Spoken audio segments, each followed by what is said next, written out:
여러분 안녕하세요. 모털 수학입니다. 오늘은 제3강 수학 귀신 되는 법, 수학 잘하는 방법입니다.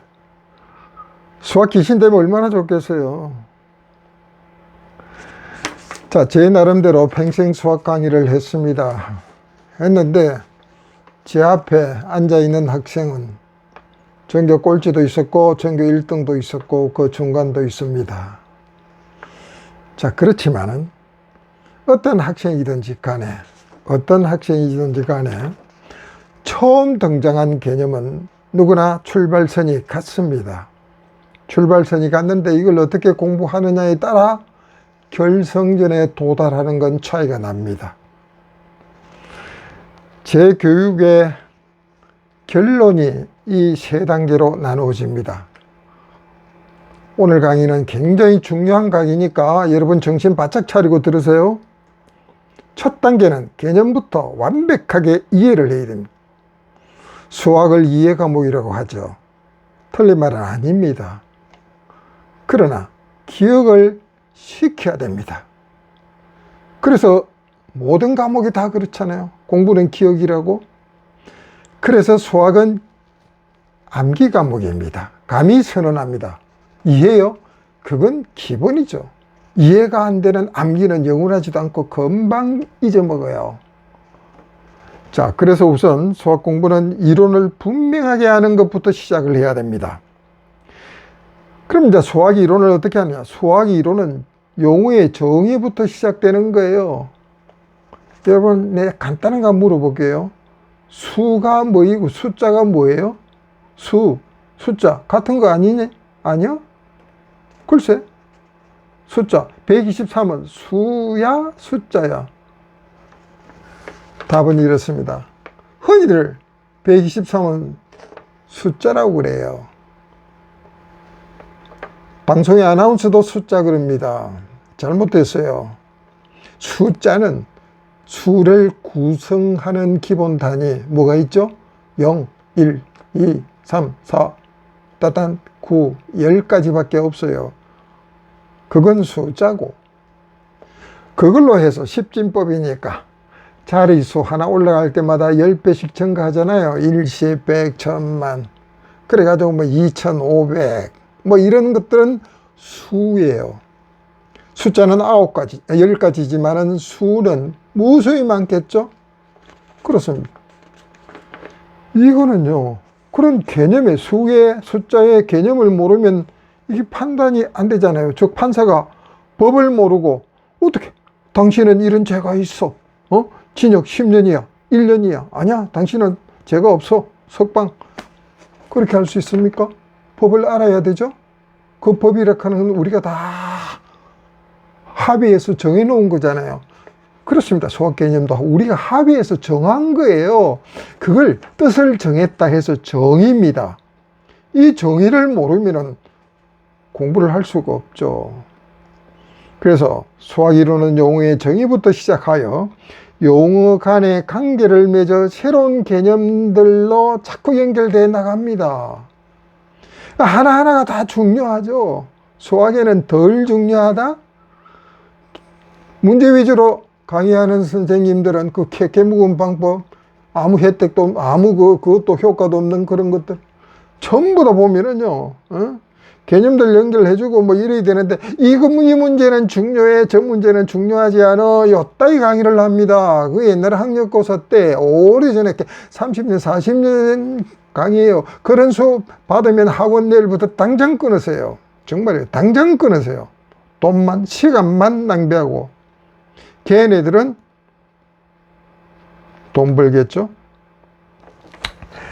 자, 예를 들면은 방정식을 공부하는데 제일 먼저 등식의 구조를 알고, 그다음 방정식이 뭔가를 이해를 하고, 인수분해 공식이나 특수 해법들을 이해하고 기억하고 있어야 됩니다. 이게 방정식을 해결하는 구조예요. 원리예요. 이런 걸 모르고 있으면 안 된다는 거예요. 그 다음 단계는 단원의 학습 목표를 파악을 해야 됩니다. 거기서 출제가 나와요. 이 단원은 이러이러한 것이다.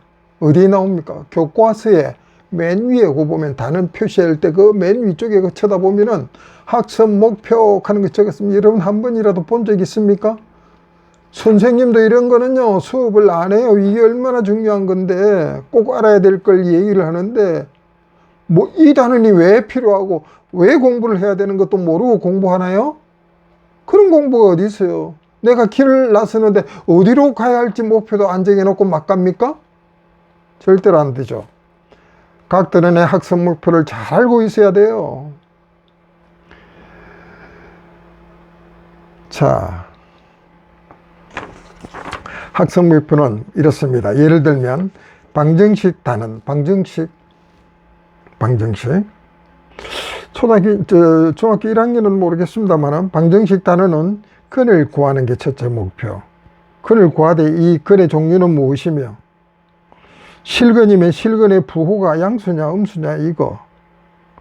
그 다음에 실근에 이 어디쯤 있을까? 2와 3 사이에 있을까? 5와 6 사이에 있을까? 이런 거 따지는 거. 그 다음에 이제 근하고 계수는 어떤 관계로 구성되어 있는가, 이 모두를 통째로 묶어서 이론을 잘 파악하고 있어야 됩니다. 이것이 따로따로가 아니고 한 덩어리예요. 문제집이나 이런 거 쳐다보면 전부 다 다른 파트로 이렇게 구분되어 있는데 그 애들이 그냥 분산되어서 뭐가 뭔지 모르죠. 묶어서 설명이 돼야 되고 묶어서 기억하고 하고 돼야 됩니다. 자, 그래서 흔히들 수학은 이해 과목이라고 하는데 아까 내가 말씀드렸죠. 틀린 말은 아니지만 정답이 아닙니다. 이해가 바탕이 된 암기 과목이라고 하는 게 정답입니다. 문제를 많이 풀어서 단순 암기식 전통의 학습법을 택하면 문제 해결 능력이 향상되지 않아서, 자, 이때는 기준이 새로운 문제들이죠. 이런 식으로 하면 새로운 문제들은 전혀 손을 못 대죠. 자, 첫 시간에 내가 수능 시험 출제 매뉴얼을 보면 이미 활자화되어 시중에 배포된 문제들은 출제 제외 대상이라고 했죠. 특히 난해한 4점짜리 문제들은 어느 책에서도 찾을 수가 없어요. 2점짜리, 3점짜리는, 2점짜리는 흔해 빠졌고, 3점짜리는 어느 책에도 이 비슷한 게 있더라. 근데 4점짜리는 처음 보는 것들이 많아요. 특히 킬러 문제는 더더욱 절대로 없습니다.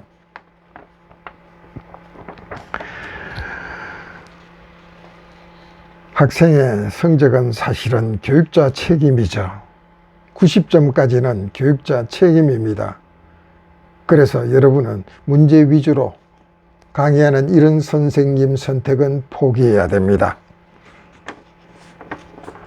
그 다음 세 번째는 문제는 자기 스스로 해결해야 됩니다. 자, 이 문제는 이렇게 풀면 빨리 풀어.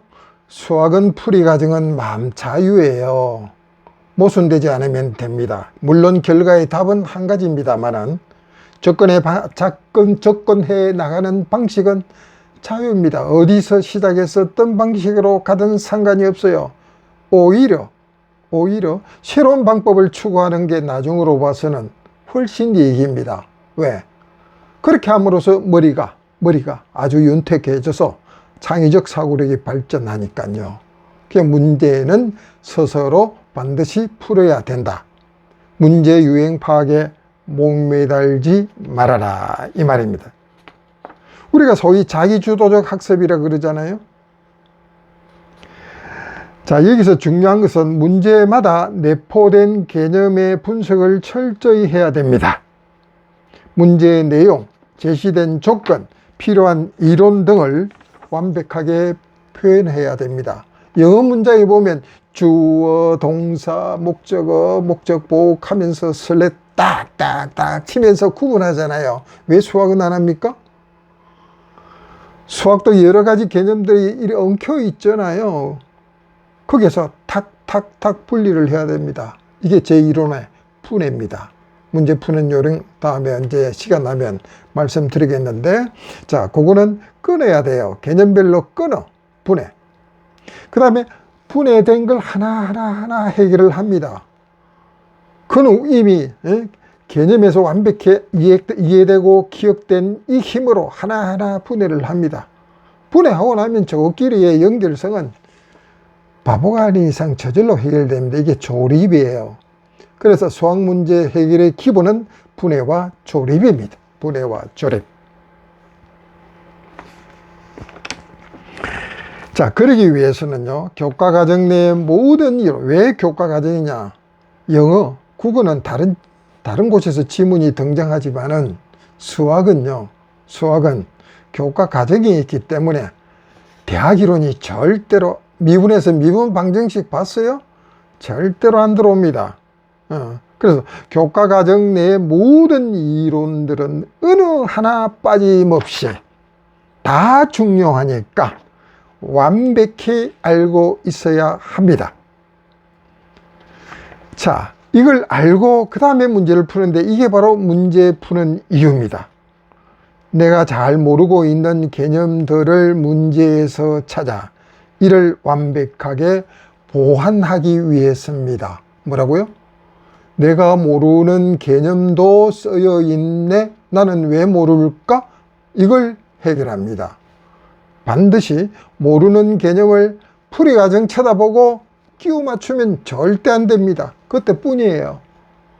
몇 시간 지나면 싹 잊어버려요. 여러분 강의 듣고 나서 집에 가서 문제 풀어보세요. 어려운 거 풀리나? 절대로 안 풀리죠. 경험했잖아요. 그래서 문제를 통해서 자기가 모르는 개념들을 찾기, 이게 어찌 보면 수학 문제 푸는 궁극적인 목적인지도 모르죠.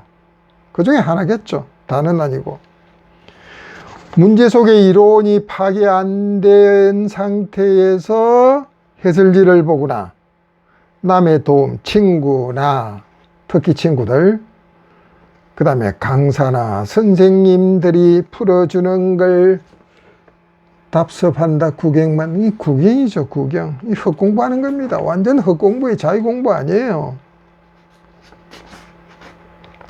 자, 그 다음에 보면 오답노트를 활용해야 되는데, 오답노트는요, 몰랐던 문제보다 그 개념들이 잘 정리되어 있어야 됩니다.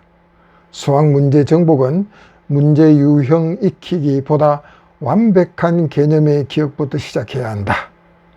그러면 누구나 만점 먹을 수가 있어요. 만점 먹으면 수학 귀신이라고 하잖아요. 여러분도 다 수학 귀신 될 수가 있습니다. 제 시킨 대로 꼭 하세요. 뭐 했죠? 복습하라. 첫째는 개념부터 완벽하게 이해하고 기억하라. 그 다음에 단원의 학습 목표를 정확히 파악을 하라. 그 다음에 문제는 자기 스스로 해결하라. 다음 시간에 계속됩니다. 감사합니다.